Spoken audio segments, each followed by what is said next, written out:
Panoli જીઆઈડીસીની bed ઇન્ડસ્ટ્રીઝમાં 30,000ના ભંગારની ચોરીની ઘટના સામે આવી છે. બંધ પડેલ કંપનીને નિશાન બનાવી રાત્રિના અંધારામાં તસ્કરો હાથફેરો કર્યો હતો. જૂના કોપર કેબલ અને વાયર ચોરીની ઘટનાના 1 મહિના બાદ પોલીસ ફરિયાદ નોંધાઈ હતી. પોલીસ સૂત્રો પાસેથી મળતી માહિતી મુજબ આ ચોરીની ઘટના ગત તારીખ 24 એપ્રિલના રોજ રાત્રિના આશરે 11 વાગ્યાના અરસામાં બની હતી. પાનોલી જીઆઈડીસી ખાતે આવેલી બેડ ઇન્ડસ્ટ્રીઝ કંપનીને તસ્કરો નિશાન બનાવી રાત્રિના તસ્કરો એલ્યુમિનિયમ અને લોખંડની ધાતુ, પ્લાસ્ટિકની સર્કિટનું સ્ક્રેપ, કોપર વાયર, મોટો અને સ્ક્રેપની ચોરી કરી ફરાર થઈ ગયા હતા. આ ઘટના અંગે કંપની વતી માર્શલ સિક્યુરિટીના એડમિન હેડ સૌરભ ધર્મેન્દ્રસિંહ ધાનુક દ્વારા ગતરોજ 21મી મે 2026ના દિવસે પાનોલી પોલીસ મથકમાં સત્તાવાર ફરિયાદ નોંધાવી હતી.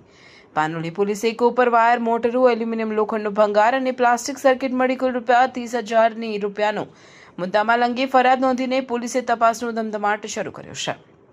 પાનોલી પોલીસે સિક્યુરિટી હેડની ફરિયાદના આધારે અજાણ્યા ચોરી સમૂહ વિરુદ્ધ ગુનો નોંધી કંપનીના સીસીટીવી ફૂટેજ અને આસપાસના વિસ્તારના આધારે તસ્કરોને ઝડપી પાડવા માટે વધુ તપાસ હાથ ધરી છે.